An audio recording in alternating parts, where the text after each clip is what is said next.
there's mysteries and we're doing something about it. Like we're blowing stuff up. We're doing violence toward others, and they're doing violence toward us. And we're not really maybe going as much of places as you would like to think, but it feels like we are.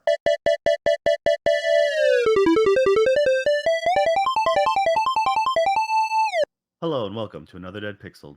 We're a podcast about anime, video games, entertainment, life, a little bit of everything in between. I'm your host as always, Joe, and with me, the guy who is cosplaying as a color variant of the Punisher's The Russian. Nick, how you doing? Doing pretty good, yeah. I actually inspired the character design for that. But yeah, I was there day one, being like, "Look, guys, this needs to have stripes." And they're like, "Do you have any other suggestions? Should it be, on what their background should be, or?" And I'm like, "No, just stripes." And they were like, "Should it be Brazilian, Russian?" And I was like, "Russian's fine." And they were like, "Okay, but stripes." And that's what happened. Yeah. Um, so yeah, if you like that, then good. If you don't like it, then I don't know what to tell you. But it worked, sold well, so I got paid. Was it I think in that the '04 Punisher film, the guy who plays the Russian ends up getting stabbed for real. Like the prop, whatever, wasn't swapped out or something like that, if I remember So correctly. it's like an Alec Baldwin And he takes situation, like a Rust situation, but with a I knife. forget if it's like a pen. Yeah, like what exactly gets stabbed with, but he gets hit in the shoulder and he just completely goes through the scene. The rest of it. So I mean, you want to do it more again? like a No, just freaking do it right. And keep yeah, keep more like a like don't break DiCaprio character. situation then, right? So Yeah, from it's like Django Unchained when he cuts his hand, and then he just goes on the tableware, and then he ends up smearing his palm all over his co-star's face. Like that's all legit. I know that's wild. There's some wild stuff that people do in the course of filming. I think it probably has to do with. I mean, those people have to be so focused on what they're doing, and they're so rehearsed a lot of the time, not all the time, but they're rehearsed a lot, that they can that they're just they're practiced, and they're like, we have to, the show must go on. And so you have so much momentum that something happens, and you're like, well, just keep going, and then because we got to get it. So that is pretty wild. But yeah, I Yeah, had for the heard. amount they get paid, I'd go through it too. So Yeah, like I'd heard about that with the Django Unchained thing. I know that freaking Viggo Mortensen um, chipped a tooth, broke a tooth in whenever he was Aragorn filming Lord of the Rings, and I think he wanted to keep going, and they were like, "No, let's stop." I mean, he was in a fight it was scene, oh obviously. he broke a toe is the famous one for him in Lord of the I could have Rings. sworn there was a He tooth incident. he Mm, kicked he kicked the helmet after I think it was after Boromir's death, broke his toe. okay. uh, and continued on. I Oh, know that one for sure. Yeah, I wouldn't surprise me if he also did a tooth. I think also Legolas, Orlando Bloom. I think he was hurt at one point, uh, doing something like off, like not film related, but then had to still film while injured. yeah. So And I then mean, it's once again when you hit a certain tier of pay, you deal with the pain. That's for darn sure. yeah, Um, money makes it all right. easier, I guess. Well, we're going to do things a little differently today. We're going to go with what we've been watching and what we've been playing. So, right now, new season of anime going down. All right. So, Lots of this is new stuff, it's right? so much anime. A sickening amount even. Uh I'm only going to go over a handful of them because there's still either one or two episodes in on most of these, and it's yeah, there's a few highlights, and then I don't even know if I'm gonna talk about everything here. It's just like I said, it's just that much. So There's- real quick, let's see. the I all right. I'm the evil lord of an intergalactic empire. This one was the same mangaka, the author who did a couple seasons back the anime of uh, Life is Tough as a Mob in an Otome game. Okay. I might have paraphrased that title because it's a crazy title. But that one was a really decent one of just a guy getting isekai'd into his sister's like a Tome game, and he's just a low a schmub of a person, and he knows where the main characters or high level equipment is, so he goes off to steal to secure his own fortune, and so he doesn't become like fodder Hmm. essentially. It was a rather entertaining anime. The manga had just finished up a little while ago with their main arc, and apparently it's going to a new, possibly new, was it a new artist with the new series, and like I forget, it's only a handful of volumes of the light novel compared to the grand scope of everything. So when that finished in the manga, I went ahead and looked up what this person was also they were doing, and then this was it. The Evil Lord of an Intergalactic Empire. This one was caught my interest, and when I heard that they're getting this animated, I was kind of excited. Uh, the They do take some liberties with changing some stuff up. The entire first episode is like backstory that you don't get at all. Like they really kind of flush it out a little more, which In the like you mean in the it manga doesn't need. they don't really talk about it, The but manga, in this they do. But in the anime they so the do. manga starts out. Yeah, slight spoilers for both, I guess. It's only episode 1 stuff. The manga starts out with your character literally on his deathbed, quickly recapping his life, in just a few panels, being like, "I lived more or less a good life. I, tried living to help support my wife and daughter. My wife left me. Um, I've had some issues with work, but I still tried being a good father." And then more or less the Grim Reaper comes. He calls himself the Guide, and he's like, "Yeah, I'm here to give you an option of your isekai future." And he gives him like pamphlets. So like, It's like the your Ghost of Christmas your Future kind of. traditional. Yeah, yeah, it's like here's your knights and magic fantasy. Here's your like Wild West or something like that. Just a different couple pamphlets, and he's like, I choose that one, and it's like it's a space genre, and he's like, oh yeah, that's great. It's space, but also there's magic, and you'll be a lord of a planet and on the frontier. And he's like, okay, and then he goes, "Oh, by the way, your spouse, here she is having dinner with this guy." And turns out, and then it's her just admitting to all her crimes of like the daughter that he was supporting the entire time. Turns out it's not his, uh, and turns out she's been scamming him and just milking him for money. And uh, it's like so he gets, of course, rightfully so, super enraged, and he's just like, "Yeah, I'm going to." Be an evil person in my next life. I'm just going to take advantage of everyone I can and just look out for myself and have as much fun for me. And that's his goal. Uh, and then so that he goes off to his next life, supported by the ghost of his puppy. Hmm. The ghost of his puppy just kind of appears and is hanging around the guide. I guess it's supposed to be hinted that the puppy is maybe like a countermeasure. They don't really talk much about it. But then after the guide is left alone looking at the ex-wife with her dinner companion, he like snaps his fingers, and the dinner companions then quickly, um, like he just quickly dumps or like leaves the wife there. And this is, I think, one of the changes because I believe in the manga he just leaves her. I don't think he's arrested, but in the manga it turns out he's actually like the guy secretly embezzling, or he framed the main character from it for embezzlement and stuff like that. So now he's being arrested. Either way, leaving the wife alone, no money to raise a child, and she has no one to care for her. And it's just like, but off that negative energy, the guide is like that's his power, his fuel source. He loves to the misery of others, and so he's like, yeah, now you're going Schadenfreude. to go. The main he's going to go to a fantasy world. He's going to live, and in this science and magic, they live longer, so I can torture him even longer and get more substance and just enjoyment out of life. Uh, it's one of these the new genre of thing is the villain or villainous arc where it's like everyone comes back as the bad guy, and the more evil they try to be, the they're they don't understand what it means to be evil. They're just like, I'm going to be a little selfish, but like I'm going to tax these people, but in order to tax them, I have to make sure they have more money, so I'm gonna increase, like, the living standards. That way I can get more out of them or something like that. It's just like it is the most childish, backwards way of thinking, I guess. Yeah. So they're never real evil lords. Then everyone looks at them as being good. They have to be the What makes protagonist. this Yeah.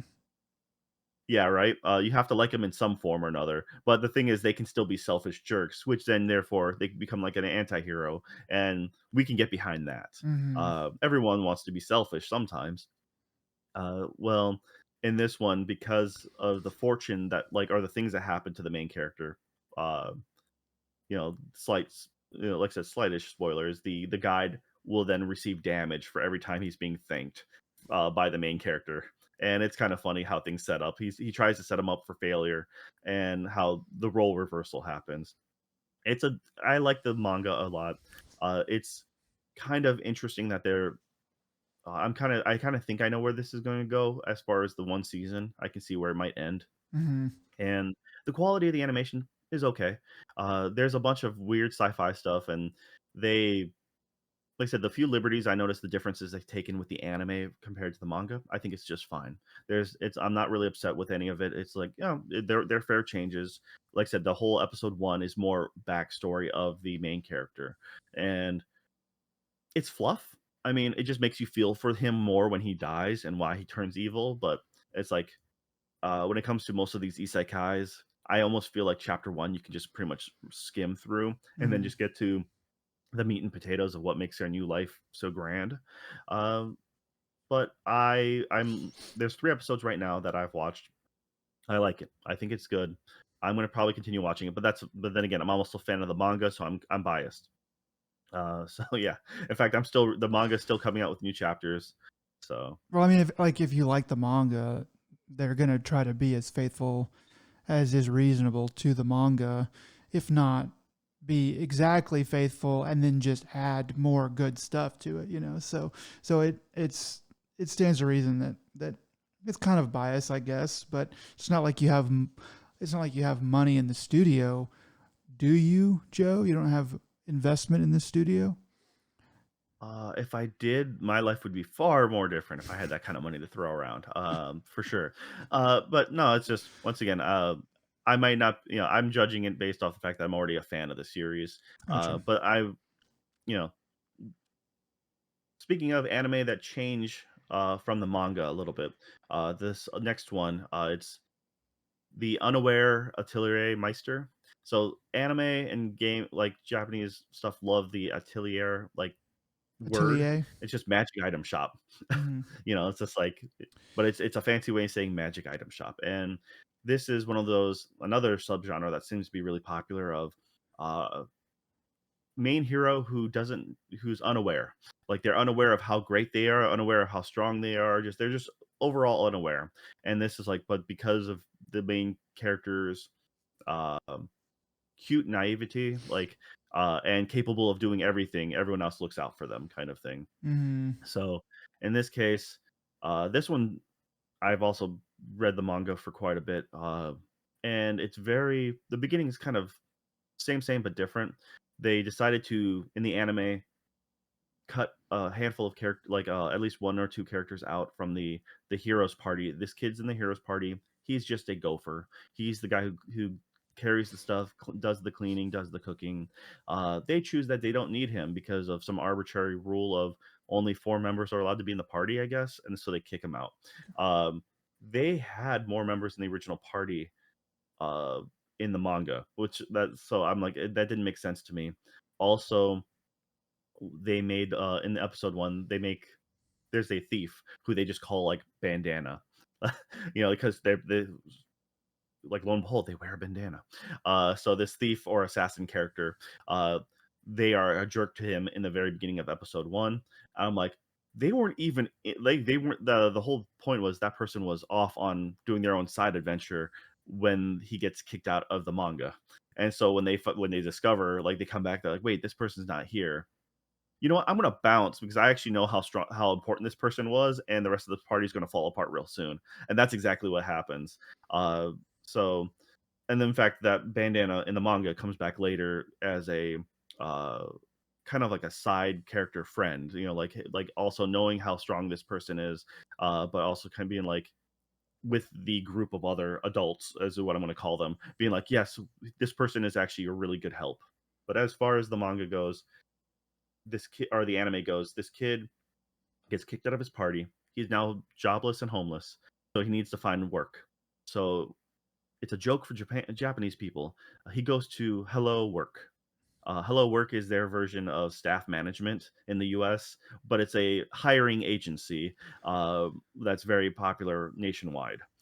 In fact, the game, the new Like a Dragon series of games, you were able to you get people, get jobs from Hello Work. Mm. Um, so it's kind of a common in-game joke now, and he gets his job, but the thing is he can't. The person who do his assessment for what his skills are happens to not be in, so he just gets a menial like laborer job helping fix a castle wall. And because of his incredible skills, he ends up resurfacing the entire like north face of the wall, by himself in a matter of a couple hours, Mm. like just obscene skills. And the foreman's like, no, long story short, he's like, here's your pay. You got paid for the quality of and what you've done. Now you got to leave because you're working too fast, and this is supposed to help the poor people have work for a long period of time, but you're Mm. doing everything too quickly, so you're Too literally good. getting them out of a job. But Mm. he's thinking of it as he screwed up. Now he's going to a new job, and that's kind of what he does for a little bit. He bump in the manga. He bums from a couple places, but then someone needs help mining. He's like, "Oh, I've done some mining back in my hometown," and they're like, "I have no one else. I'll take you," you know. And Mm. then turns out he can mine. He might as well just be like a Pokemon or something like that. He just digs for days, like in no time at all. He finds all the rare ores and all the rare minerals, and it's just like it's one of these ridiculous scenarios. It's silly, it's lighthearted, it's nothing really, you know, too over the top. So it's honestly as a simple unwind kind of anime, this is kind of okay. Uh, that's kind of why I like the manga. I read the manga because of like, yeah, it's almost like a slice of life anime thing. It's just like nothing is meant to be serious because anything this kid's gonna come across, he's gonna like defeat with ease. It's not as funny as like a One Punch Man or something like that. Nothing as silly as that. But it's just a kind of a chill, cleanser, as it were, palate cleanser. Um, Opposed to some of the palate cleansers I go through, where it's just like this is terrible, and this now reminds me of what the new bare minimum should be. Mm. Um, The Kind of like the Emeku MD anime that I've been hating on for the entire time. Still So I watching still it? watch that one. I hate watching. Yeah, yeah, I still hate watching it. People who hate They watch things, I just have never understood hate watching something. I mean, yeah, I just don't have time for that. But well, this coming from a guy who does a bunch of like C tier horror movies. but So those are that you've good. Those are those no, are they're not. those are So yeah, it's those are more of a good. it's a morbid curiosity of if things will actually get better. And because this Ameku MD is more or less an anime girl version of House, um, that it's just like, but House is more or less solid, like an easy recommendation for Yeah. most people. It's not for everybody, but it's still a solid Worth a recommendation. try. Um, yeah, this on the other hand, uh, if you have no access to any other detective thing in your life, then I guess this will do. Yeah. But it's not really.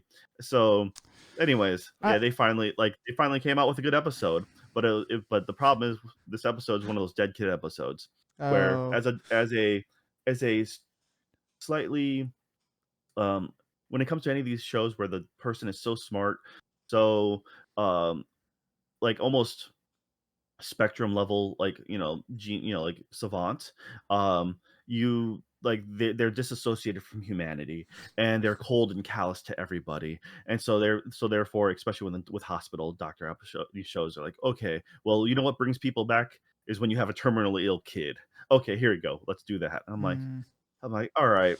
And it's just like this, it hits all the low hanging fruit as one of mm. these shows is. And I'm like, I've towards the end of the season, I'm like, yeah, I can without a doubt just tell people just to avoid Echo MD. There's so much other stuff out there to watch. Just don't do it. Yeah, I felt kind of And bad after the last time we talked about this show because I was like, I've only watched one episode of that, and it's kind of overly harsh on it. It was just sort of ho hum to me. From what I remember, I was just like, I mean, but you'd also already poisoned the well in terms of me liking that show by saying you hated it before, and when I went and watched it, I was like, yeah, Joe hates this show, and I was just like, yeah, I hate it too, and now I'm kind of like, I didn't really, I don't know, it was it it was nothing to write home about to me. I'm sure it's very hateable. The reason why I mean, the reason, like, the difference is that I don't hate the bad horror movies. I realize that they're bad, but I don't hate them. I just don't understand watching something where you're like, I hate this, and I am watching it actively hating it. I don't know. I just, I'm trying to think of the last time I did well, something like that for very long. I don't know. There's probably some YouTube videos. once again, it's one of those things that when things are like highly rated or highly liked by others, Mm-hmm. I know when I'm an outlier. For example, my dislike of Zelda, right? The new Zelda games. I'm like, Okay, yeah. it's just not for me anymore. Um, but I also know not to waste my time, not to Yeah. waste like 80 hours on something that I'm not going to, ever touch. So when it comes to these series, they're usually quick and simple, and they're usually great background fodder. Like I can play that while it's like to a certain point, like I play it while I'm playing my phone game or something like that. It's very Mm-hmm. much a Second screen non-issue. experience. Uh, Pretty much, it's they are okay second screen experiences, especially when you just don't care. Now, let's see a new anime that came out that I was unaware of. That's kind of a fun little slice of life thing is The Catcher in the Ballpark. Now, this one completely caught me by surprise. I didn't really know anything about it. Don't know if it's a manga. Don't know if it's original. Probably based off a manga.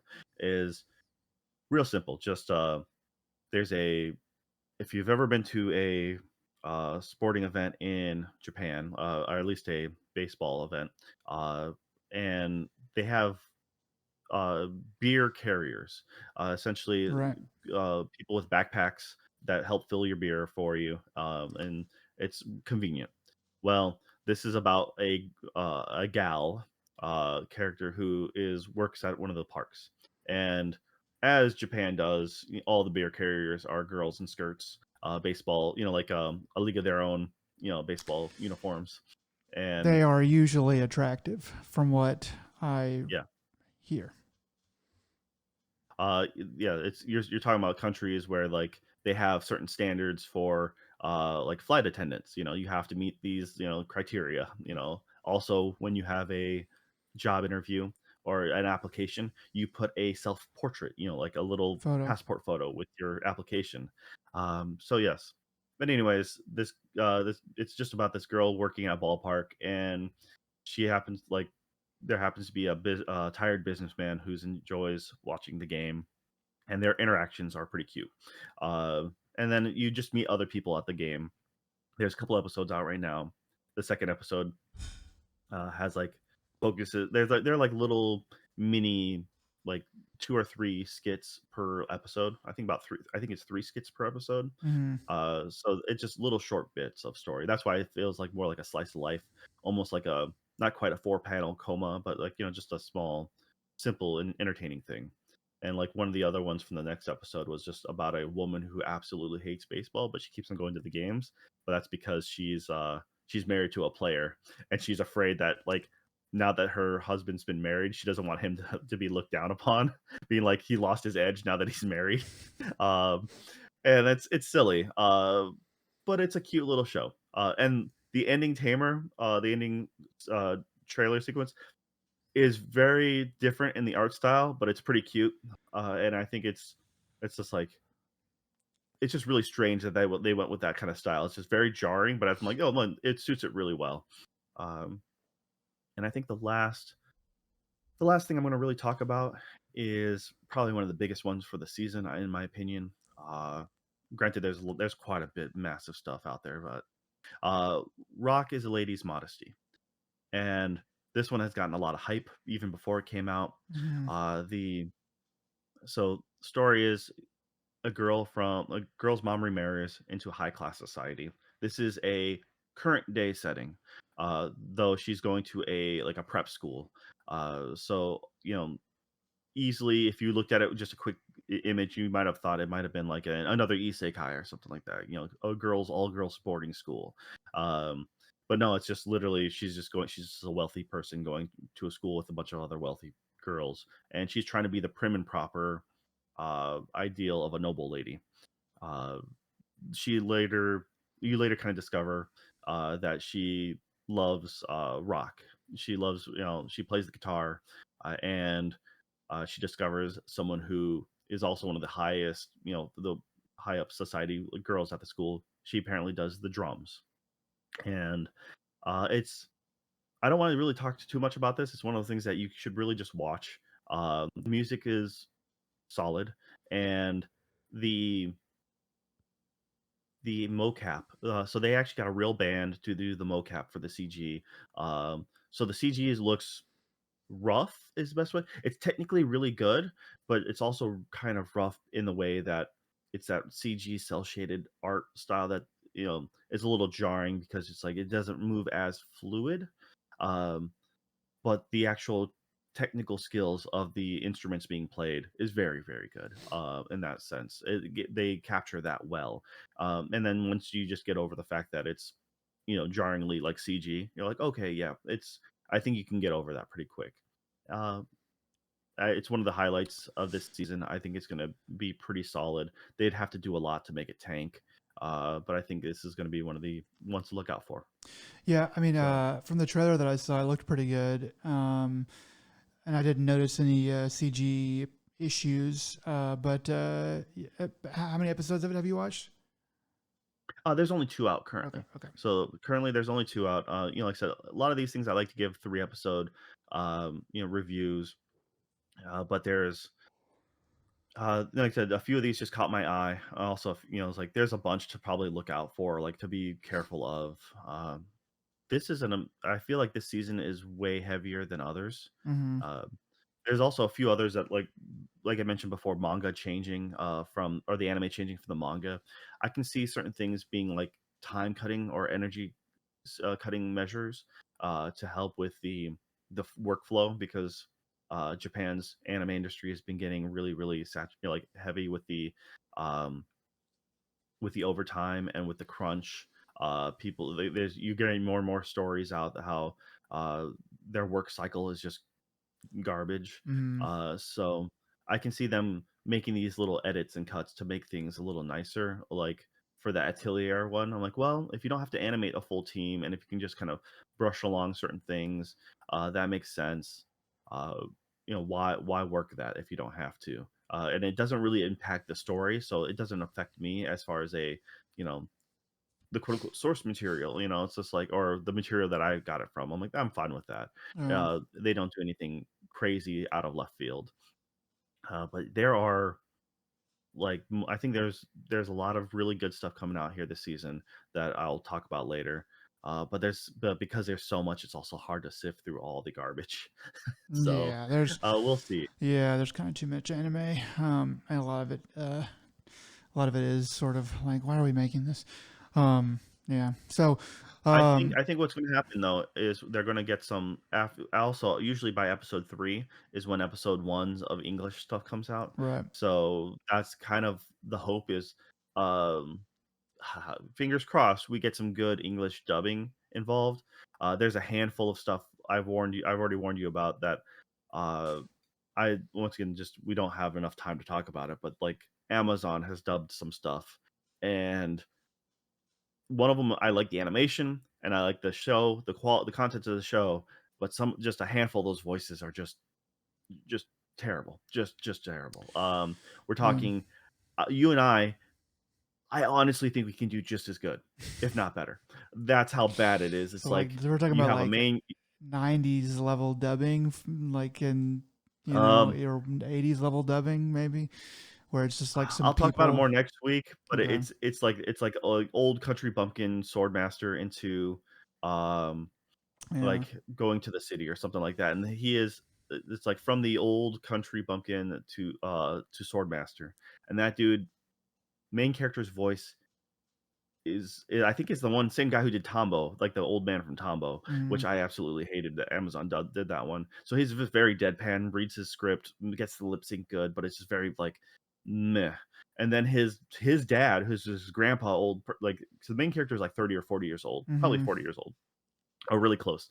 His dad is Grandpa Man, and it's just like now let me do my voice, but with an old man voice, like literally just like almost that level of effort. Uh, Um, and then that's pretty his good. grandma, or his mom, is just like girl, normal teenage girl making that same type of voice, and Oh, it's just like it's just jarring. The rest of the cast seem to be okay, but those three just right out the gate, you hear them right away, and you're from like, oh my goodness, this from looks like a like garbage fire. barely trying to not trying at all. Okay, that's sort of interesting. Hmm.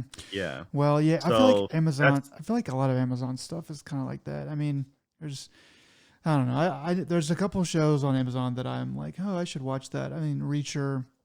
I think they have season 3. People are excited about that and stuff. And there's some, but like a lot of their shows, just like I'm like, it looks kind of meh.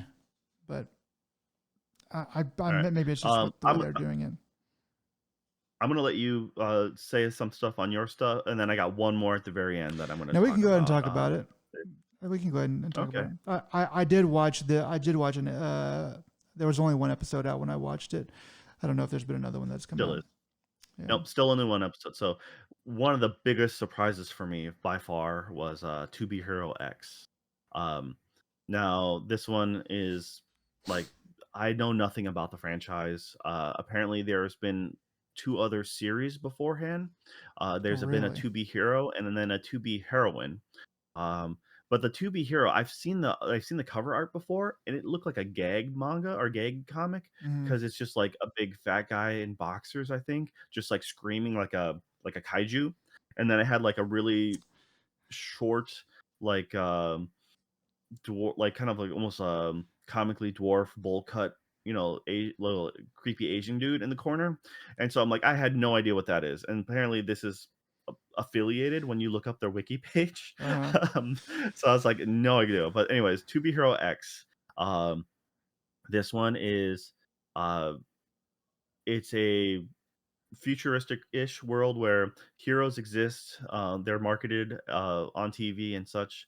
And the thing you'll notice right away is the art style. The art style, in my opinion, is similar to Arcane. It is. Yeah, Uh, that's what I thought of. yeah, I actually quick went down the rabbit hole of trying to see like, okay, is this like Yeah. the same studio? I And didn't to my realize knowledge, that it was a there's no. CG, that it was like a CG forward anime. It does have some, like the dream world, like the TV world or something, is in regular anime, um, or his imagination is in like regular anime, but Is the it 2D? main, Yeah, but the yeah, but the yeah, 2D style, but the main part of the story is CG, similar, very similar. In some ways, more polished, or maybe it's just simpler. In some ways, it doesn't look as good as Arcane, but it's similar style, I'll say. yeah, I'd say it's on par with Arcane, in a lot of ways. Maybe like, but Arcane also probably had way more budget to back it up, especially like season two. Um, so, but surprisingly enough, like this is not the same studio, at least not that I'm aware of. And Well, it's uh, Chinese, right? yeah, I mean, mhm. every time I could see something that made that. Oh no, it's fully Chinese. Okay, yeah. Yeah, it's a, or at least the a lot of the kanji in the background, their names. Um, Now like the original like name is in Chinese. Like So the thing that gave it away to me first was they flash like a big wall of text that he's reading, and I was like, I don't see any hiragana or katakana in there. That's probably Chinese. So yeah. Anyway, yeah, well, I mean, I like like even some of the names and stuff like that, like reference. So question is, the sorry. main female. heroine. What's her name? Because I had a Sure. debate with my significant other about the name of this character, and I So haven't for bothered looking it up. first of all, I shouldn't say Chinese, Mandarin. It's in Mandarin. Anyway, her name I thought was Xiao. Is For the hero? Xiao for the heroine. Did you listen to it in Anglais, Japanese, or did you listen to it in English. what? English?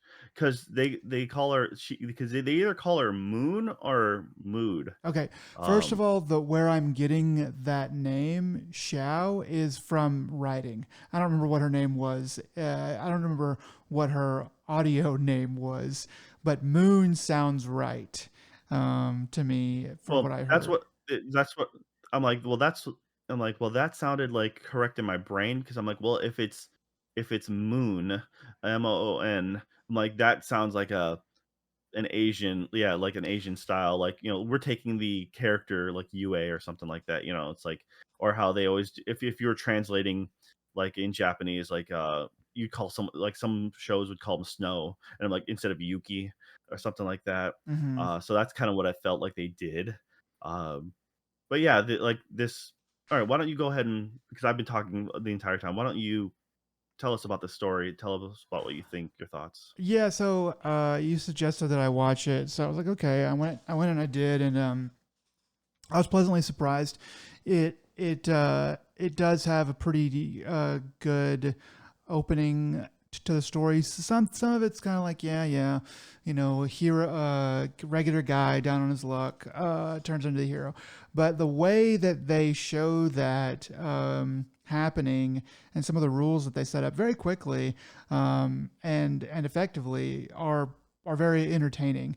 And then some of the what like the ways that he like some of the ways that he gets out of the situations that he's put in. I mean, this is like 20 minutes, this is like 20-minute first episode. And they do a ton. They do a ton of stuff in that time. I guess the source material is some sort of I forget how they call it in Mandarin, manhua. Manoir is what I've always said it Manhwa as. instead Manoir, of yeah. manhua. It's manhwa. Anyway, yeah, I don't know what the source material is like, but but I imagine that it's probably pretty similar. And yeah, it was good. I didn't hate any of the characters, um, and I thought it was pretty funny. And it was one of those I was like, okay, you definitely have my attention, and I will probably keep watching it at least for a few more episodes. Yeah, I mean, so yeah, it's you can see the Chinese influence in it. Their first bad guy, as it were, it has essentially toad armor, which Mm. is kind of iconic in a lot of ways to a lot of the Chinese like hero stuff, and uh, they it gets interesting. Like I said, having I've watched it twice now. Just the the idea of heroes more or less getting their power from faith is the best way to put it. They say trust, um, but it's Poppy, just like is it just popularity? the more they yeah, it's based on popularity, and the more they're liked, it's like he literally evolves into said person that he's uh yeah, I like mean, it's he's it's just training to be. it's just a metaphor for social media fame, right? Like that's like what it is. He's getting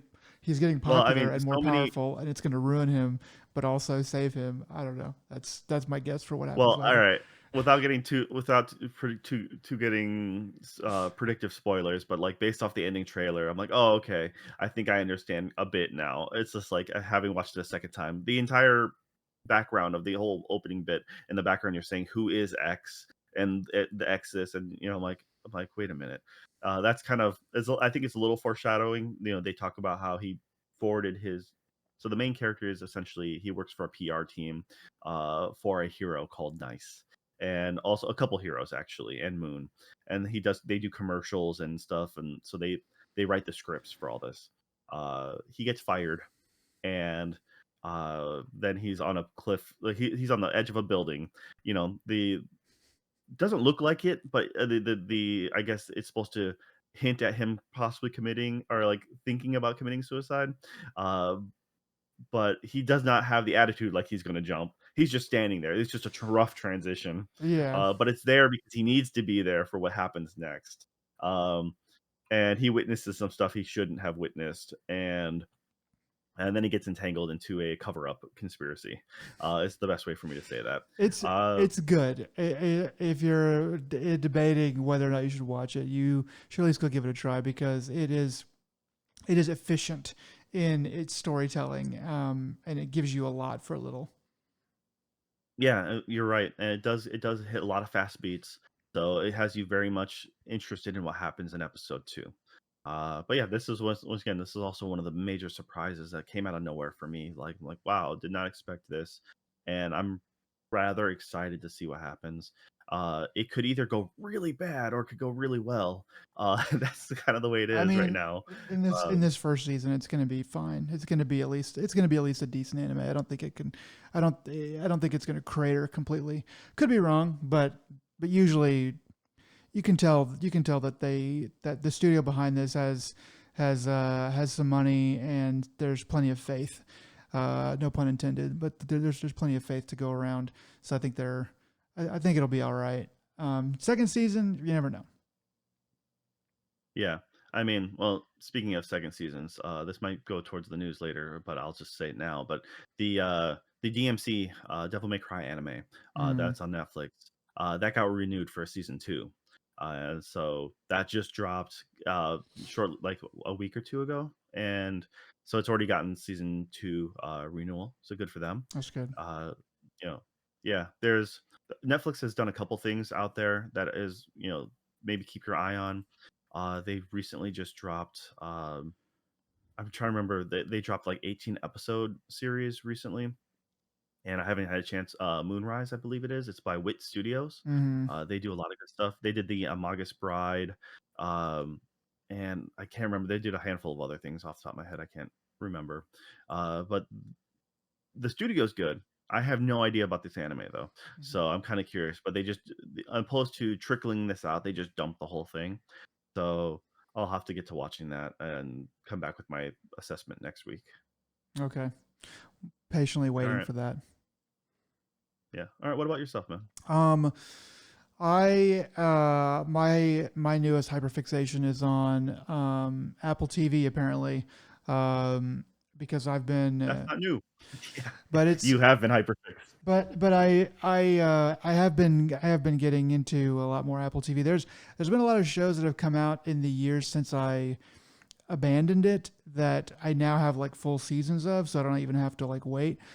So I uh, didn't really feel like watching Silo season 2 whenever it was airing the beginning of this year. And also I didn't have Apple TV at that time, so I was like, I'll watch it later. So we get through all of Severance, and then I was like, oh yeah, I haven't watched Silo season 2. So I jumped into that and I binged that in basically a weekend. I think it was probably a course of like I think it's probably a course of 4 days, and just watched all of it, and it was really good. I think I think that for this show in this particular season, I would have enjoyed it a lot if I had watched it week to week.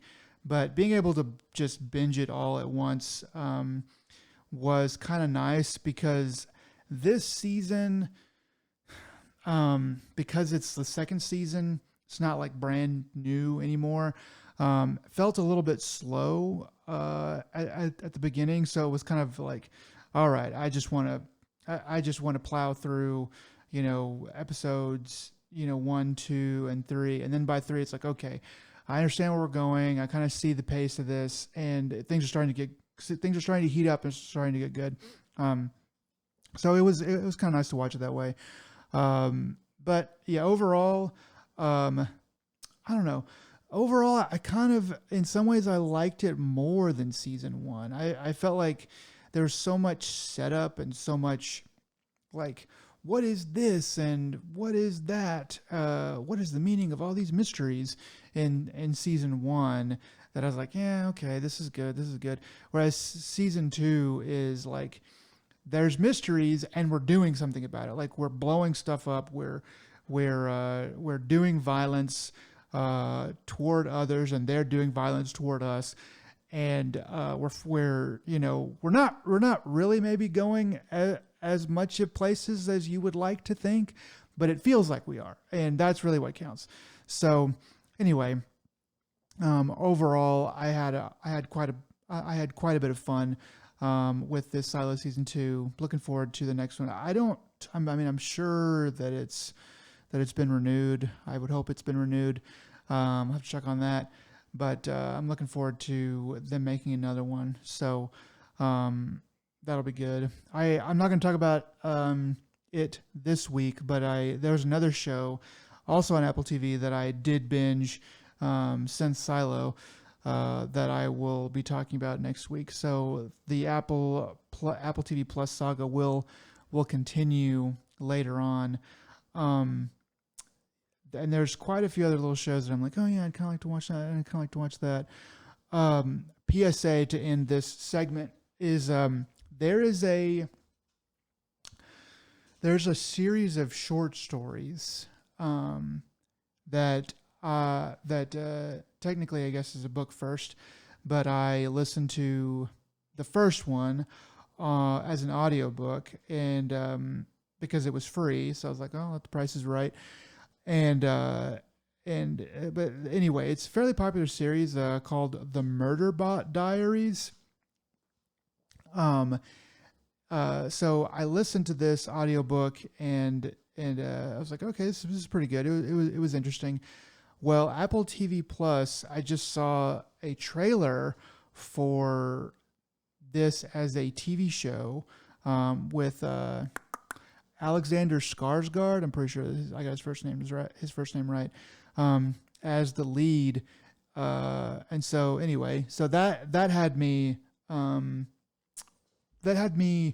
very interested, because I was like, okay. Well, the audiobook is only like 3 hours long too, so it's a really short audiobook. I know, but like, yeah. So yeah, it is very, very short. Which is kind of why I guess why it's free. But the other ones are not free, I don't think, or maybe they are. I can't remember. Anyway, but the audiobook is pretty good. At least the first one. I have it on good authority that the other ones are pretty all right too. But anyway, so that's me coming out. So I'll be watching that whenever it comes out. Looks like I was talking to a coworker today about it. And I was like, hey, you know that audiobook series that we've partaken in. They're making an Apple TV show about it, and he was like, I was like, they're putting more emphasis on the comedy aspect, and he was like, well, yeah, the audiobook was pretty funny, and I was like, I mean, I guess it had funny parts to it, but it wasn't like laugh a minute really. So anyway, that was just my interpretation. But the TV show looks like they're putting a lot more emphasis, or putting plenty of emphasis at least, on the comedic aspects of it. So anyway, I'll be looking forward to that. I haven't seen the trailer for the show, but we were actually just introduced to it literally over the weekend by a friend of ours. We had lunch, and they had a enamel pin they were wearing, and someone else had asked them about that, so they got into talking about the show, or Right. talking about the series and how the show's coming out. And so that's my spouse and I just had gotten introduced to the Murderbot Diaries literally just a couple days ago. That's how come I knew off the top of my head how short the audiobook for the first one is. But Yeah. yeah, it's just, it makes sense. Small world, and also this is kind of what's popular in the zeitgeist right now. I, uh, I mean, I mean, like it's like good, but it's just like, I don't know. I felt like it was just a small thing, and I was just surprised that, I mean, that there's already like a TV show, about it. But maybe it's been out for years, and I'm only just now discovering it. So I guess that's how things go. I mean, they have 7 books in the series, so Okay, yeah. yeah, it's been out since 2017. Okay, Um, then yeah, I guess it is the about time. but all right, that's no, that's a good heads up on that, and uh, yeah, all right. Well, I'll expect you to come in with a full report I because probably I don't will. have Apple TV. So yeah. All right. Well, anything else you've been watching, or that been about it? That's it for now. I have finished some other stuff, but I'll save it for later. Sure thing. All right. Well, let's go to what we've been playing. All right. So this this has been a little while ago. A lot of the stuff got pushed back because of the last couple weeks of Nintendo news was more important. But I finally got around to playing the Indiana Jones and the Great Circle. Uh, now I think it's now available on PlayStation as well. But I played it on Xbox, got it from the local library, and it's yeah, it's just as good as one would hope. Essentially, it's made by the guys who did Wolfenstein, so Machine Games, Yeah, that was such a and strange choice to me, but I mean, at first, but after kind of seeing some of the cutscenes and stuff, I was like, okay, they're pretty good at that. They're pretty good at weaving the story in there, so it made more sense after that. yeah, they do a good job. Obviously with the action aspects, um, the the stealth was okay enough. And a lot of times the moment something goes south, the at least it gives you the option of fighting your way out of it, which was always hilarious. I mean, they start you off uh, in the very beginning of the game, just like reliving Raiders of the Lost Ark, the whole temple, the idol swapping scene. So it's you walking into it and doing the whole thing. Uh, you instantly then get to discover little trinkets here and there around the area, so that it lets you explore uh, far more than you think you should be able to. Actually, it kind of felt like I was trying to break the game. I was like, let me see what my boundaries are when I'm walking this jungle path. And like, there's a little pond. Let me try to swim to the other side of the pond, and then you'd find little knickknacks here and there. I'm like, okay, so it is rewarding you for exploring. Mm. So that was kind of cool. And then I quickly became overly attached to a frying pan that I found at a campsite. And I'm like, I'm bringing this frying pan all the way to the idol. I'm going to do what I can, and that's exactly what I did. Like Why? every cutscene, just just be out of goofiness. I was playing in front of others. I'm like, let's see how. Like, obviously, I Mm. know this. My guide is going to betray me. I've seen the movie. Will it let me do self harm to them? No. Like, you get to use the whip, and every time you use the whip, it makes the same super loud ass crack. Like, just like it seems almost overly so, like at sound effect. It was just too much, but it Mm. was hilarious and I liked it. And it's a good sound effect. But I was like, you're trying to. I'm like, you guys are going to betray me, so let me just turn on you now. And I'm like, nope, just won't let me. But yeah, so that frying pan, you go through. You're going into the going every cutscene you have, anything in your hand, you drop. So I would have to then double back or pick up my frying pan. You make your way into the temple, and you have to like swing across the gap. Well, it's like luckily I'm like I'm gonna obviously have to swing across that. The cutscene's gonna make me drop my stuff. So I threw my frying pan to the other side. Sure enough, made my way there. You're made way all the way to the idol, and then you do the little sand thing like you do, and I'm like, of course it fails, and you run. I'm like, well, if I had my frying pan, it'll probably be in the right weight. Just saying. Mm. Yeah, it's just like the game lets you kind of do quirky things with it, and it kind of lets you know right out the gate. It's just they get the right vibe, and Troy Baker does a really good job with voicing Indy. I think this is like especially maybe because of the last couple indie films have been so lackluster that it only in hindsight makes like this game that much better, because it's just that, after being without a good indie property for such a long time, like this is a good game, which makes it great in comparison. But like, even if this was just a mediocre game, you'd be like, oh yeah, this is a good indie thing, because everything else has been subpar. Like, it's Mm-hmm. been just completely bottom of the barrel. But no, because this is good, this is like it's that much better, in retrospect. So uh it lets, like I said, it has all the exploration that you want if you want to, which for me then lets me look every nook and cranny, trying to like find different things or explore. And then it has uh, decent enough puzzles. Like there's I missed a few, but at certain times I was like, if you want to play just a straightforward action game, yeah, why not? I mean, it's once again, this is it was a really kind of a breath of fresh air in comparing it to like a bunch of other stuff. Like it's I think a lot of people will end up like this is a game that everyone should play just a little bit of. If you're an Indiana Jones fan, if you're a machine game fan, like if you want some sort of like action adventure, like uh if you miss anything even remotely like Uncharted, I think Oh yeah, this kind of scratches a lot of itches for a lot of people for that adventure and whimsy. So yeah. and then if you're a big fan of the series, This game's yeah, third sorry, go person, on. right? I mean, you were saying like whip, like this game's like a third person action. It's is it first person? Yes. Okay, that makes sense then for machine It's games. first Okay, person.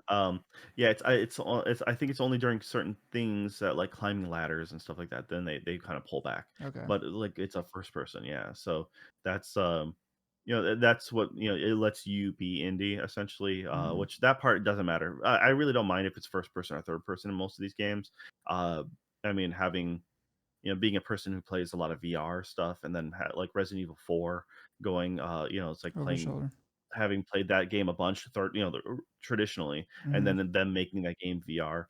uh, I still enjoy the game because it's a great game, and that's why I think if this one was a third person or first person, I that part doesn't really make a lot difference to me. It does provide a lot of different cinematic effects when you're trying to fight someone, melee combat or something like that. It does make a bigger difference opposed to um, third person just trying to punch someone because it doesn't there's a disassociation I guess in that. yeah, But no, like I said, this game, uh, it's way better than I guess it's just way better than I expected. Is how it is. It's just like that's the best thing I can say about it. Is like it really did beat my expectations, and I'm happy that it's out.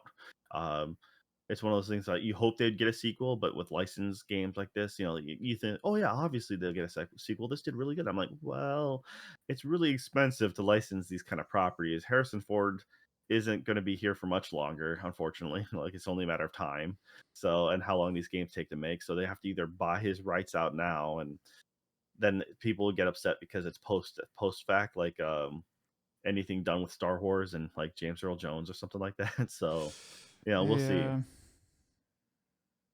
But anyways, I highly recommend getting to play, especially now that it's it's on other platforms. Most definitely give it a shot if you have a chance. Yeah, seems fun. All right. Uh, I recently, well, talking about VR now. I went back to some of my old games and decided to play some of the new features they've offered. For example, Beat Saber. Beat Saber I has a uh, for PSVR 2 at least, and I know for like the MetaQuest, they have more than one lane you can do. You can do the straightforward traditional game, or you can do like a 90-degree lane attack, or like a 360-degree, where the notes will be coming at you, and then through the song it'll start to change different angles, and that will cause you to have to turn around, and that makes it a lot more engaging, and some of the songs really flow pretty well with it. It's a little hectic when you're not used to it, trying to know where to look for, but it's still really fun. Well, Synth Rider has a similar mode with that. With their, it's called the spin mode, and they have a 90 and 180, a 360, and then a 360 plus mode where you can turn around, and that's all well and great. But what really caught me off guard was something called spiral mode, and I wasn't sure about this. And this has been out for a while. I just haven't I just never bothered touching it because I just usually play the base game and just the songs on higher difficulty. And I actually, this is when I got you roped in because I was so hoping that when we do PlayStation screen share, if Mm, we were both in VR, I was super hoping that it would give you my VR headset just to make you super nauseous. yeah, But it didn't. I did. Oh, it was just a big screen, but it was still Yeah. pretty cool. Yeah. So what spiral mode does is if you can imagine yourself uh, like on a giant log, essentially, like like you'd see a logger on a river, kind of that whole concept. But their path is you're facing down the length of the cylinder, and as you lean left and right, you rotate along that cylinder. So the songs and the notes that are coming at you will start to veer off heavily, drop off in the distance, and that means you have to lean that much further to spin uh, the whole map, Right. the floor that you're on, which causes a really big wave of not nausea, but it's just more uh, like a roller coaster effect where you feel like you're about to fall, Mm. and it's a trip. It really is. It's like if it's the closest thing to like a roller coaster in a lot of ways because you're you're trying you have some physical control, but you almost feel like you're weightless in a lot of ways. And then they warn you in the beginning, like take a wider stance as you're doing this. Make sure your area is clean, and that way when you lean into it. But it's a lot of fun. It really did take me by surprise, and it got me playing the game a whole lot more. It's just one of those things that you know people may not really know it exists, or if you've played it and you've kind of fallen off, like, hey, it's a really good way to revitalize the game. So, uh, yeah, Synth Riders, Spiral Mode, most definitely look back into that. And then outside of that, there's the pretty much the last thing I've been playing is I went ahead and platinumed Squirrel with a Gun. Um, the best way to explain this is like it's silly like Goat Simulator, where it's just like it's quirky. It's a small town. Like your area is a small event. It looks like a nuke test site for Hmm. like the old Nevada bomb drops. That's a good way to put it. And It's kind of like everything is. It's. I mean, it's three dimensional, but everything is sort of plasticky, kind of a cutout. Like they built it just to blow it up, sort of. Yeah. yeah, and so that's kind of what this game is all about. They end up So, the it's an Unreal game. Looks like it's made with some basic Unreal assets, like copied and pasted. You're a squirrel that steals a piece of tech, and in the squirrel's eyes, the tech looks like a giant acorn. So you stole it, and then you have a bunch of black suit Agent Smith carbon copy guys coming at you. Now, this game comes out with so much polish that it was ridiculous how in the beginning, from the open title screen, having this faux James Bond song playing in the background. When you hit the start menu, it zooms in on like the barrel or the Bullet. barrel and the the hollow point just sitting out there in like all shiny CG detail.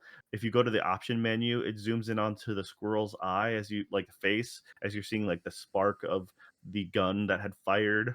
If you go to continue, it zooms in on one of the agents chasing the squirrel, and you can see the squirrel's reflection in the lens. It's super ridiculous how over the top this game is, but I guess it's the right way to take a look at it. And then it turns out to be like a puzzle platformer. It's like, Mm-hmm. um, like the very first room you're in, you have to like puzzle your way out of, and it's just quiet. It's a dead like cold white room, and then the moment you hit one of these nodes, it makes a nice little like beep noise, but then it's followed in with a musical cue. Like there's just background music that plays the moment it hits, and I'm like, wow, that's just not expected. You come to the first agent that you're supposed to fight, and they see the squirrel in their lab, and so they go to try to get it. And as he runs, he trips, falls, and his gun scatters and slides right to him, and then it does this super intense squirrel's face gun camera shot back and forth as it gets like more and more loud and tense, and then it's just like yes, you just hold pick it up and hold L2 to fire. It's like uh from there it becomes comic relief all the way through essentially. When you stun an enemy, it lets you do a takedown maneuver. Each gun has a different takedown animation, and it's the same can animation each time with that gun, but it's still stupid and ridiculous. The squirrel will lay on its back, fire the gun, so it slides underneath the bent over agent, look up at the agent's face, wave hi to them, and then proceed to shoot them like a million times in the face. Mm-hmm. By doing these takedowns, you get health, you get full ammo, and they really the physics behind the squirrel and shooting is kind of funny because anytime you fire a single round, the squirrel will naturally get knocked back from just the sheer force. But with that same logic, they've like, well, you can now with the pistol triple jump. You know, you can jump large gaps because every time you fire down, you are propelling yourself high in the air. If you get the Uzi, you can then start to hover as you're firing. Or if you use the double barrel shotgun, each shot is really a one big mega jump. um, so yeah, it really is a charming little game. It's like $20 new. You can usually get on sale. I know on PlayStation you get on sale for $15. And then if you are if you sign up for the points, so every time you do any of the little objectives they have on PlayStation app, or if you as you buy things you earn points, you can actually use you buy the game for $10, quote $10 worth of points, so you can actually get it quite a bit cheaper. Um, yeah, this it's not very difficult. It has a bunch of little hubs here. You unlock as you unlock those hubs, you expand more of the map, and then at the very end of the game, which was apparently I think piece of the DLC they did for the PC, but they just added it in game. It's kind of unknown. You get a drone. You know, like you can get a little race RC car. You can ride around in the drone. And later on you can get it at the very end. It lets you fly. There's a couple clouds and like just floating in this like Mario style, just in the sky. So you go there, you take out the agents, and then you unlock um, the tallest point of the map. And it doesn't look like you can hit it, but you just literally go up there and it just unlocks a giant platforming challenge. Just this insane kind of like all the assets from the entire game kind of then strung along and as a weird staircase spiraling up. Essentially, you just feel the world tree. Oh yeah, Like Idris that's Elba. kind of like the concept to the point where at the very end you have this like Odin-esque battle on top of the world tree. But it counts how many times you fail this jump the platforming puzzle. And it's just apparently if you fail it once, you have if you do it perfect, you unlock two outfits. And that's the thing. This game gives you a bunch of silly, quirky outfits. Um, and if you fail it one time, you one of your outfits gets taken away. And if you fail it five times, the second outfit gets taken away. Oh wow. Um, yeah, and then you can actually you beat the final opponent, and you get their outfit. But then you can actually beat them again. You replay that area again, and it lets you skip the entire platforming scene if you don't want to do it and go straight to the boss battle. And then you can unlock an alternate variant of that outfit. But yeah, like I said, it's all in all, it's just a really fun, simple game. It's nothing.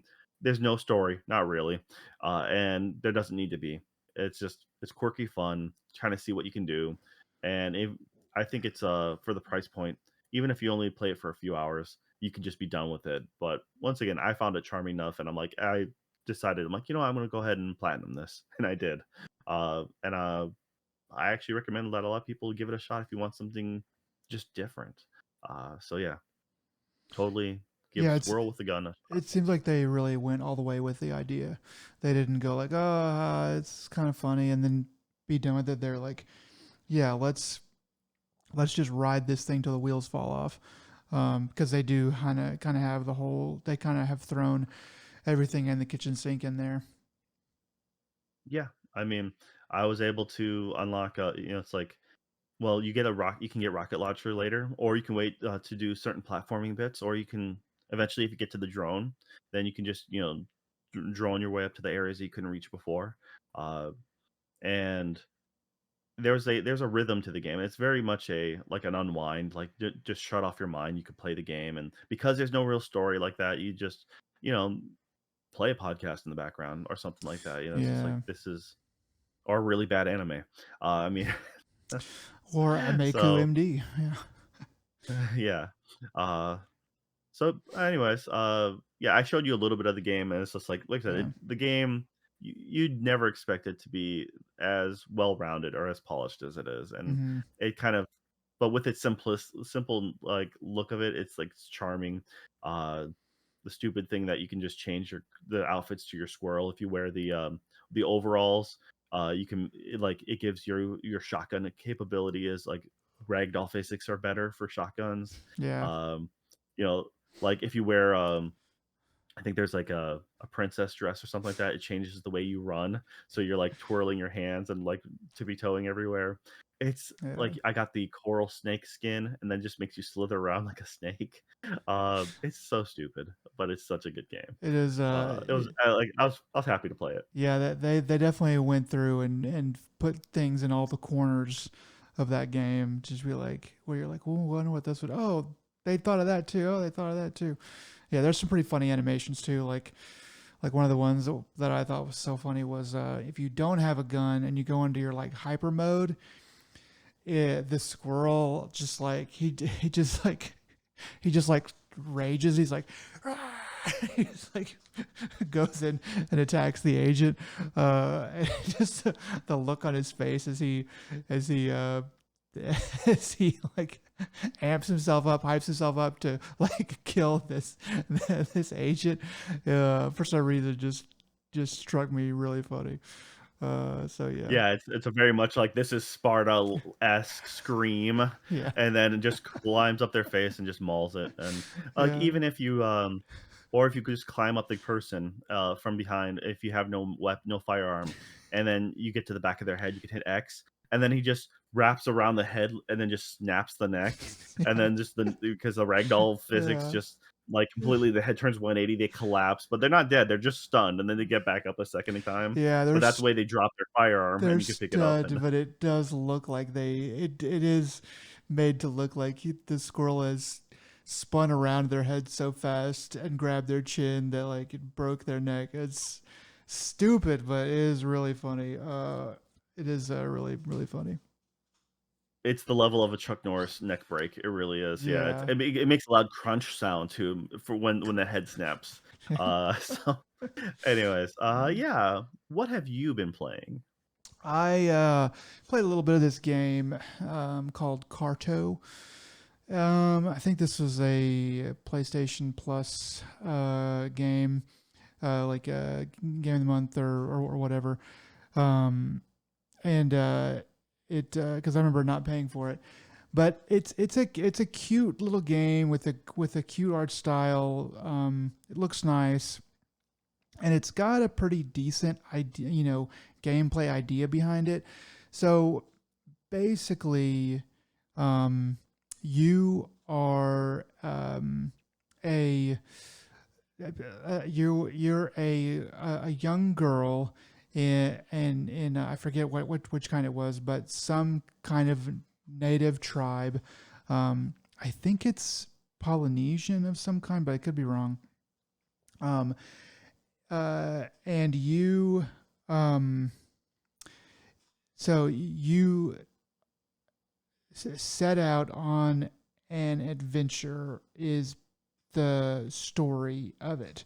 You've come of age, and it's now your time to go out and settle on one of the islands, because that's what your people do. Is you everybody that comes of age, after a certain point, they go out and they start a new family on a new island. So the gameplay though is you that you walk around on this land, and then you go into a menu which just brings up a map, and then you move the pieces around on the map in the menu, and then you exit the menu, and then that is the new configuration that the real world is now in. So like whenever you need, so like they might say, hey, you need to find this guy. He's in his house is on the has a lake to the east of it. So you go around, it's like, wait, there's no lake to the east of anything here. You have to go into the map and then rearrange it so that now the house is on the eastern side of the lake, and then you make that solid. You go back into the real world, and then lo and behold, there he is. So that's like how you unlock things, and they give you all kinds of different clues and puzzles and stuff like that for each All right. new So segment. it's primarily a puzzle game then, right? Yeah, I guess that's. I mean, like that is how you would.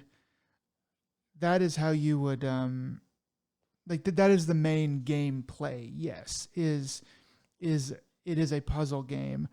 Um, it's a matter of moving the pieces around on the map in order to to solve the puzzle that they have put in front of you, and then also as you go forward, they unlock new things. Like, okay, so they start you off simply, and then they go, okay, and then you can do this with this kind of puzzle, and then we add new landforms and stuff like that. So pretty interesting style of game. I hadn't seen it before. I'm sure there's something that's fairly similar out there, but I hadn't seen anything quite like this before. The only thing is that I it was good, but it wasn't really enough to grab me and keep me. I think I only played like an hour and a half or 2 hours of this, and I was just kind of like, yeah, I kind of sort of just want to play something else. There's not really a lot in the story that's keeping me, really interested in this. It's not bad or anything. It's just maybe a little bit more chill than what I wanted to be playing at the time. So yeah, it's a good game. I'm like, okay, this is pretty interesting. It just wasn't for me at this time. Something that I would kind of like to go back and play maybe when I'm feeling like not playing a game where I'm just killing people and blowing people up and stuff like that. Because I feel like it would be better in that sort of environment. But overall, it was like I was like, this is pretty unique and interesting. Just not quite enough there to keep me there right now. Okay. I mean, it looks like it's also on. It's pretty much on a lot of things. PC, PlayStation, and Switch. But it looks like Switch would be a good spot for it. A game like this. Honestly, yeah, Um, that actually might be like the best, like secretly like the best place to play it because if you're like riding the train or a bus or something, this game it's a little bit simple. Um, in, I mean, I'm sure it gets complex, but some of the way that it's presented is simple and chill. And if you only had like 20 minutes, uh, you're like, I got 20 minutes and I don't want to start this mission or this big thing or whatever. I need to be able to turn something on and then off really quickly and not have to spend a lot of time remembering what the heck and how everything works. This would be a good game for that, I feel like. So yeah, maybe the Switch is secretly the best place to play it. I was playing it on PlayStation. okay. Well, that's cool. All right then. Let's get to the news. You gathered what you thought was interesting for this last week, so why don't you let us have it? Yeah, so we can blow through some of this stuff. The biggest story that I found was that there are two people who are suing Ubisoft over the game The Crew being shut down. Um, they're basically saying that they were misled essentially, um, and that due to false advertising because the crew was shut down and they believe that they paid to be able to play the game and forever as long as they play it with their physical copies or whatever. And Ubisoft is saying no, you guys are only paying for licenses. It's all blah blah in the EULA and stuff. um, and so it's in court right now. They're kind of fighting about it, um, and we'll see kind of how it shakes out. But I did think it was kind of interesting. The media outlets seem to be kind of crapping on Ubisoft as well as a lot of people, because of the stance they're taking. It's very un like it's a very uncustomer friendly stance. It seems to be the way a lot of stuff is going though nowadays with like Nintendo. It's the Nintendo stance. we can That's call it the the player base. Nintendo Yes. stance. The old Nintendo maneuver where no, you should be glad to be ripped off on everything that we're ripping you off on. Um, so yeah, it's ugly for Ubisoft um, right now. How it's going to shake out, I think it's probably like my guess is that these people are probably going to get beaten in court. Um, Maybe not necessarily because they're wrong, but because like lawfare might just it's hard to beat a corporation because they know all the judges and they make sure that they get the best path forward. Um, so we'll sort of see how it ends up. But some other piece of news that's related to this that's older, but I thought it was interesting because it was mentioned in the IGN article I was looking at that a while ago. California Governor Newsom, he put forward or pushed through a thing that made it so that Steam and these other um, storefronts that they have to put in bigger, bolder letters, hey, you're not buying a game, you're leasing it. You're getting a license on it. It's you're not normal like buy a car buying this, which I thought was a good thing because it hasn't been as much in the forefront as it really needs to be. Um, but so that's sort of some of the background other stuff that's going on here. There's two other things that I thought were kind of interesting about this. Two of the commenters who are they make an interesting point, but I don't know how at least this first one how accurate it is. Like one of the commenters in this article to this article said that you don't ever see the EULA until after you buy the game. And I was like, I am pretty sure that in Steam, I have seen on the side of the buy page that there is like at least a mention of a EULA or something, which I know doesn't count completely, but like I was like, I don't know if that's 100% true, but like he has, they have a point there that like at least the full EULA you probably don't have access to until after you buy the game. Which I was like, okay, that's actually if that's true, um, then that is a very good point. That's like, wait, you can buy something and then get shafted on the EULA, which I guess now that we have returns and stuff, we can't really complain about that anymore. But I thought that was sort of that aspect was like, oh, okay, that's kind of a good point. But yeah, Well, PlayStation, on the other hand, if you were to buy something on PlayStation and then download it, they instantly say you can't refund it because you've downloaded it. If you bought something and haven't downloaded and it's within a couple weeks, you can then ask for a refund. So yeah, there's that. And when it comes to a physical copy, the EULA is not on the back of the box. You are not agreeing to the EULA when you purchase, a physical copy. Granted, that's only going to be around for so much longer before all physical copies are done away with. But it's one of those things that you won't be able to. You'd have to bring it home, take a look at it. So you know, it makes a good point there to a certain extent, but at the same time, most people know what they're getting to. What this is them trying to get a settlement out of court, and just to try to make some extra coin, similar to people who are always oh, the two angry guys about that are like suing, you think that's what they're the trying two to do? guys who are suing. Yeah, yeah, Yeah, they know because the deal. That's yeah.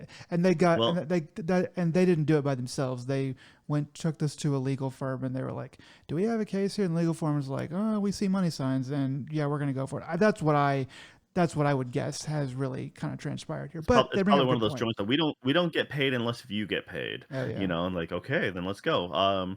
The other thing is like people used to get mad at Blizzard because they're like, oh yeah, World of Warcraft. I didn't know it was online. You had a memberships and like it says it on the box. Granted, yes, the font is like 5 in the back, but still, it does say it's a monthly, 5 after you look at it and with a it magnifying glass. Yeah. asked you for a credit card right out the gate.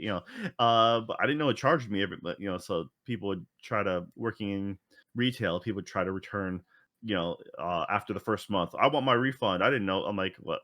You're telling me you were playing the entire time. You didn't realize the entire time until after your month was over with. Yeah. If you had the receipt, I would honor it. But if you didn't, I'm like, well, tough. You don't have the receipt. Can't help you. Yeah, So I mean, like service stuff is sort of, that makes sense. It's like you put it like, what do you mean you don't understand? You put in your credit card information, like it probably, I mean, it probably told you. I think it like legally kind of had to tell you that you're, being charged for this. So that aspect is kind of like, yeah, that's sort of suspicious. Um, I do think it needs to come to a head though, like like a movie, which everybody streams everything nowadays, so it is a little bit more of a gray area even there. But you can still buy Blu-rays, and as long as your Blu-ray player it works, and as long as they make Blu-ray players for you to buy, you will be able to watch this Blu-ray disc and all the content on it until you burn a hole in it with the laser. You know, so like they can't take that they can't take that away yet, I guess. But like when you buy a game, the EULA says, oh, we can, make it so you can't play it even though you have the physical copy. I just feel like, well, wait a minute, like are movies going to get to be able to have EULAs on them too now? Are they going to have, since everything's connected, are they going to, like make it so your Blu-ray player will stop playing that disc because we have ended the EULA or we've ended it through the power of the EULA because we are angry now at this actor who defamed us or whatever. Like, it's like, where does it end? And I feel like we need to have a what's good for the goose is good for the gander kind of uh, law that is put out, where it's like, look, if people can play this, they should be able to play this. Like, why is it that that way? If it's all right. Well, the crew is an online server based thing, yeah, and so therefore the they should service, yeah. So I think, as far as yeah, of course, we should own what we have physically, and we should be able to use those things into perpetuity. Like, or one form or another. Yes, you should be able to. But once again, you're talking logic. How dare you talk logic to a business world? Um, Yeah, you know, it's it's anti-consumer. It's just so like, it's like, I don't know. It's yeah, like this game was was a service, and it's one of the these guys have been able to play for like a year or I don't know longer maybe they wouldn't have made a lawsuit because they're like, yeah, we got our fun out of it or whatever. um but there needs to be some sort of settling on, hey, you have a right to play what you paid for. It's like, well, they did have the right, and it was not based on a license. It's just blech. So anyway, like one of the other comments that I thought was pretty interesting on this article was somebody put Ubisoft says gamers need to get used to not owning their games. Gamers reply, Ubisoft needs to get used to not owning their company. I was like, that's that's pretty good. That's a pretty good little rejoinder there. So yeah, it's a bit of a bit of an ugly thing for Ubisoft, especially right now, whenever they are kind of reeling from a lot of other stuff. But yeah, anyway, so yeah. Well, I mean, I think doesn't Ubisoft majority, like Tencent owns like a quarter of them anyways. So yeah, um, it's a good joke because they are they, they have had many flirtations with not being able to own their own company. in the past. So that's why that's funny. But yeah, so that's what's going on with Ubisoft and the Crew. Hope it gets settled nicely. All right. Anything else of note? Couple other little things here. Last of Us bundled again for your pleasure. Um, so I don't think it was ever bundled to begin with, though. I think this is the first time they've had a bundle. the what So some news article I saw said bundled again. So it's maybe not in this form, but I think it's okay. been bundled in some other form. Anyway, I could be Uh, wrong. I could have So misread it. it'd be the remasters, essentially, right? And then it'd probably come out with some limited edition version or something like that. Yeah, limited to Collected items. gold, platinum, diamond, ultra rare diamond. Yeah. So I saw this pop up last night when I was surfing around on PlayStation Store, and I was like, oh, I guess I missed that they bundled that again. And then lo and behold, it's pretty recent. So I was like, okay, I guess that makes sense. Um, Other stuff, Battlefront 2, Star Wars Battlefront 2, crippled by hackers again. Apparently, this time it's for real. I guess Star Wars Battlefront 2, the hackers strike back. It I was to say just colon. This time is for This real. time it's for Yeah. real. So I could have known about this. Maybe I did. Maybe I didn't. That hackers have been bringing Battlefront 2 down. Oh, I did kind of hear about this. Yeah. Hackers have been bringing Battlefront 2 down for a while, and they've always been able to bring it back up, but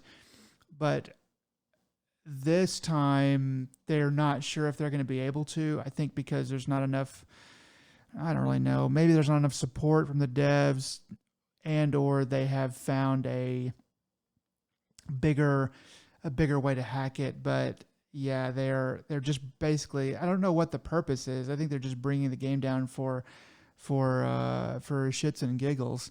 Um, so yeah, that's sort of sad. It's kind of an old game now, so I guess it's not the end of the world. But it's like, oh, how are we gonna let the hackers win? So that's going on as well. Um, Finally, another little piece of news. So scalpers are already hard at work on the Switch 2, um, and they're posting stuff on eBay about exorbitant prices, $300 beyond what the MSRP has been stated to be for the Switch 2. But this is a feel good story, I think, because consumers are fighting back. There are Reddit posts and stuff of people who are like saying, "Hey, go report the eBay scalpers. It literally takes only a couple minutes to do a bunch, and this is how you do it." So basically, the way that it works is the scalpers are trying to sell something that is more than 40 days from release, which is in the rules for eBay.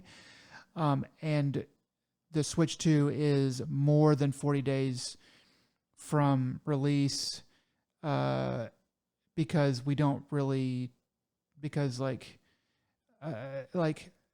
or it's more than 40 days from release, or there's not pre-orders. I forget exactly how it works, but basically, since pre-orders are up in the air for a lot of countries, then they can't be selling it as a pre-order. So they can't be getting around that normal workaround that they use. So their soft underbelly is exposed for the consumers to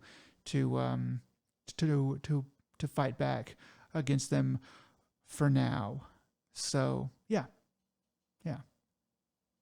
Yeah, this isn't the first time this has happened. I believe they did this with some of the graphics cards, and I believe possibly with the anniversary edition of the PlayStation 5, Mm, I or the PlayStation 5 Pro. I can't remember, but I remember Reddit have making that uh, push before in the past. mm, So yes, by all means, do what you can to stop the scalpers, because it's not helping anybody, for sure.